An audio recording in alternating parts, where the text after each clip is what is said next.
Siku iliyofuata msichana alimpeleka mume wake kwao kula chakula. Alimlisha mume wake chakula na kusema kuwa ni mume wake aliyemwambia afanye hivyo. Lakini baba yake kwa utani akasema ni binti yake ndo alianza kuiba chakula kwanza. Msichana akauliza kwa hasira, sasa huyo binti yako ni nani hasa? Jioni ilipofika, baba alisema wao wanakuja mara kwa mara wakipata muda. Msichana akasema atarudi nyumbani kula chakula kila siku. Waliporudi nyumbani, msichana alikuwa amelewa sana, lakini alikuwa akisisitiza kuwa hajanywa pombe hata kidogo. Kisha akaanza kumchezea mume wake dansi. Mume alimtazama mke wake alikuwa mrembo na mwenye furaha mbele yake. Hakuweza kujizuia kutabasamu, lakini wakati anacheza alijiumiza mguu. Mume wake akachukua barafu na kumweka kwenye kifundo na kusema awe makini wakati mwingine. Msichana alikuwa akimtazama mume wake kwa tabasamu.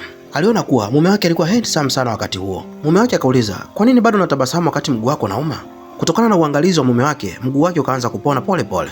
Lakini alikataa kutembea. Alimwambia mume wake ambebe mgongoni hadi nyumbani. Mwisho mume wake akambeba na wakaenda nyumbani hivyo. Njiani msichana alimng'ata sikio mume wake kwa furaha. Siku iliyofuata alipoamka, alianza kujutia mambo aliyofanya jana akiwa amelewa. Alipoenda sebuleni, alikuta mume wake tayari ameshaandaa chai. Hivyo akasema kwa aibu, "Habari za asubuhi." Alipoangalia sikio la mume wake alihisi vibaya sana. Ghafla akaona miguu ya meza imevalishwa soksi. Akakumbuka kuwa jana usiku alimlazimisha mume wake avalishe meza soksi. Mwishowe akakumbuka kuwa jana usiku alimlazimisha mume wake avalishe soksi kwenye meza.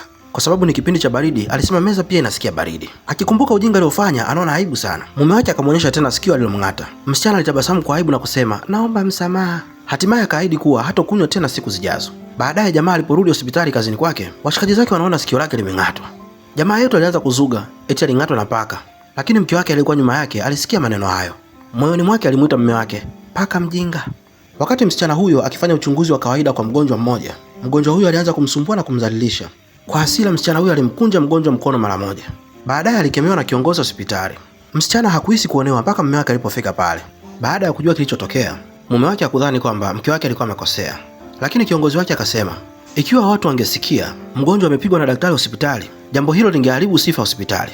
Hata hivyo mwanaume huyo aliendelea kusimama upande wa mke wake. Lakini ili kazi ya mke wake isiathirike, akamwomba msamaha mgonjwa kwa niaba ya mke wake. Comment next tuweze kuendelea. Pale YouTube kuna movie nimeiweka leo, twende kwa pamoja tukaitazame. Enjoy.